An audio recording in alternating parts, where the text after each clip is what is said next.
அனைவருக்கும் அன்பான வணக்கங்கள்.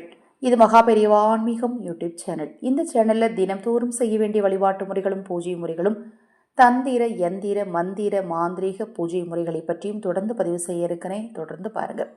கடவுளின் அருளை பெற வேண்டும். கடவுள் நம்முடைய வேண்டுதலை கேட்டு அதை நிறைவேற்றி வைக்க வேண்டும். அதன் மூலம் நம்முடைய துன்பங்கள் நீங்க வேண்டும் அப்படின்னு தான் நாம் எல்லாருமே விரும்புவோம்.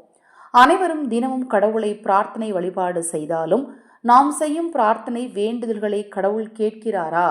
கடவுள் நம்முடனேயே இருந்து நம்மை காப்பாற்றுகிறாரா? நம்முடைய பிரார்த்தனை பூஜையை அவர் ஏற்றுக்கொள்கிறாராங்கிற சந்தேகமும் நம்மில் பலருக்கு இருக்கும். இன்னும் ஒருபடி மேலே போய் இன்றைய காலகட்டத்தில் இருக்கக்கூடிய குழந்தைகளுக்கு கடவுள் இருக்கிறாரா அப்படிங்கிறதுமே கூட சந்தேகமாக இருக்குது. இந்த பதிவை ஸ்கிப் பண்ணாமல் கேளுங்க.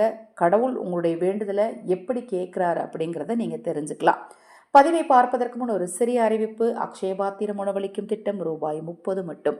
ஆதரவற்ற இலை குழந்தைகளுக்கும் முதியவர்களுக்கும் இந்த திட்டத்தில் எங்களோடு இணைந்து உணவளிக்க விரும்பினால் 9344692042 இந்த வாட்ஸ்அப் எண்ணுக்கு தொடர்பு கொள்ளுங்கள். மேலும் உங்கள் தனிப்பட்ட பிரச்சனைகள் எதுவாக இருந்தாலும் பரிகாரங்கள் மூலம் நிச்சயமாக சரி செய்து கொடுக்கப்படும். வாட்ஸ்அப் எண்ணுக்கு தொடர்பு கொள்ளுங்கள். பூஜை செய்யும் போது விளக்கு அல்லது ஆர்த்தியின் சுடர் திடீரென அதிகரித்தால், அதாவது சுடர் பெரியதாக எழத் தொடங்கினால் அது மிகவும் மங்களகரமான அறிகுறின்னு கருதப்படுது. இது பொருள் கடவுள் உங்கள் பக்தி மற்றும் வழிபாட்டால மகிழ்ச்சி அடைந்திருக்கிறார், அவருடைய அருள் உங்களுக்கு எப்போதும் இருக்கு அப்படின்னு அர்த்தம். வழிபாட்டின் போது இது உங்களுக்கு நடந்தால் அந்த நேரத்தில் நீங்கள் கடவுளிடம் பிரார்த்தனை செய்ய வேண்டும். உங்களின் விருப்பத்தையும் அவரிடம் சொல்ல வேண்டும். இதை செய்வதன் மூலம் உங்களின் விருப்பம் நிறைவேறும், வாழ்க்கையில் மகிழ்ச்சி வரத் தொடங்கும்.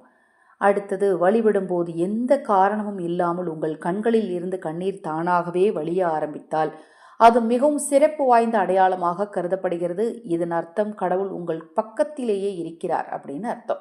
நீங்கள் அவரிடம் ஏதேனும் விருப்பத்தை சொன்னால் அது நிச்சயமாக உடனடியாக நிறைவேறும். வழிபாட்டின் போது கண்களில் இருந்து கண்ணீர் வழிவது அந்த நபரின் ஆன்மா தெய்வீக சக்தியுடன் ஒன்றிணைவதையும் குறிக்குது. மேலும் இது மன அமைதியின் அடையாளமாகவும் கருதப்பட்டது. பூஜையின் போது இந்த அறிகுறி உங்களுக்கு கிடைத்தால் வாழ்க்கையின் துக்கங்களிலிருந்து விரைவில் உங்களுக்கு நிவாரணம் கிடைக்கப் போகிறது அப்படின்னு அர்த்தம். பூஜை செய்யும் போது நீங்கள் ஏற்றும் ஊதுபத்தி அல்லது தூபத்தில் இருந்து வரும் புகை நேராக தெய்வங்களின் சிலையை நோக்கி சென்றால் அது மிகவும் மங்களகரமான அறிகுறி என்று நம்பப்படுகிறது. இதன் பொருள் கடவுள் உங்கள் வழிபாட்டை ஏற்றுக்கொண்டார், அவர் உங்கள் பக்தியால் மகிழ்ச்சி அடைந்தார் என்பதாகும். அத்தகைய சூழ்நிலையில் வாழ்க்கையின் துக்கங்களிலிருந்து விடுதலை பெற கடவுளிடம் பிரார்த்தனை செய்யலாம். தேவர்களையும் தெய்வங்களையும் நோக்கி நகரும் சாம்பிராணி புகை ஒவ்வொரு கடினமான சூழ்நிலையிலும் கடவுள் உங்களுடன் நிற்கிறார் என்பதற்கான அறிகுறியாகும். வழிபாட்டின் போது மந்திரங்களை உச்சரிக்கும் போது ஒருவர் கடவுளுடன் இணைந்திருப்பதை உணர்ந்து மனம் முற்றிலும் அமைதியாகிவிட்டால் அது மிகவும் மங்களகரமான அறிகுறின்னு கூறப்படுது. இது ஆன்மா கடவுளுடன் இணைந்ததற்கான அடையாளமாகவும் இருக்கலாம் என்று நம்பப்படுது. விரைவில் உங்களின் அனைத்து விருப்பங்களும் நிறைவேறும் என்றும் உங்கள் வாழ்க்கையில் நேர்மறை ஆற்றல் பெருக்கெடுக்கும் என்றும் அர்த்தம்.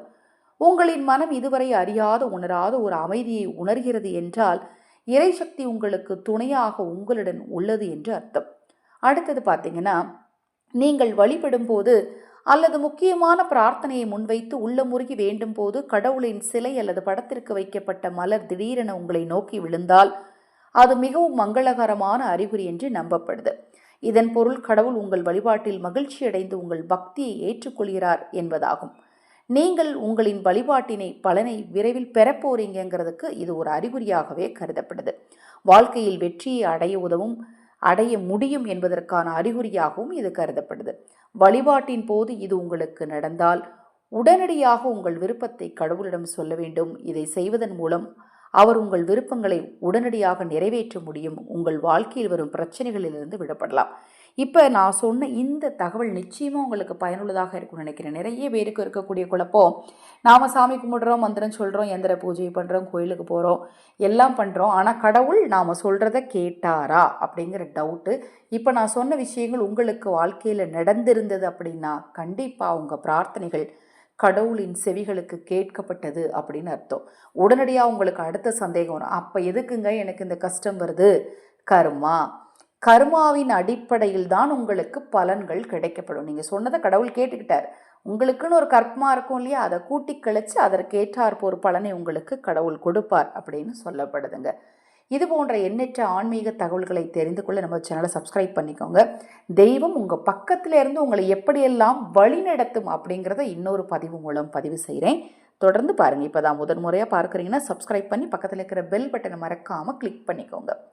உங்களுக்கு கடவுளை பிடிக்கும் அப்படின்னா ஓம் நமோ நாராயணா அப்படின்னு சொல்லி கமெண்டில் டைப் பண்ணுங்கள். ஏங்க ஒவ்வொரு பதிவுலேயும் ஒரு மந்திரத்தை டைப் பண்ண சொல்கிறீங்களே அப்படின்னு சொல்லி வாட்ஸ்அப்பில் என்னிடம் ஒரு நபர் கேட்டிருந்தாங்க. அதற்கு ஒரு பதில் சொல்கிறேன். இப்போ இந்த ஒரு வரியை நீங்கள் டைப் பண்ணும்போது கண்டிப்பாக உங்கள் மனமானது அந்த இடத்துலையே தான் இருக்கும். ஸ்க்ரீனை பார்த்து ஓம் நமோ நாராயணாயன் டைப் பண்ணும்போது அந்த நொடிகளாவது உங்களுக்கு இறைவனை நினைக்கக்கூடிய நொடிகள் கிடைச்சிருக்கு அப்படிங்கிறது எனக்கும் ஒரு சந்தோஷம். அதை டைப் பண்ணும்போது உங்களுக்கு பலன் கிடைக்கும் போது உங்களுக்கும் ஒரு திருப்தி.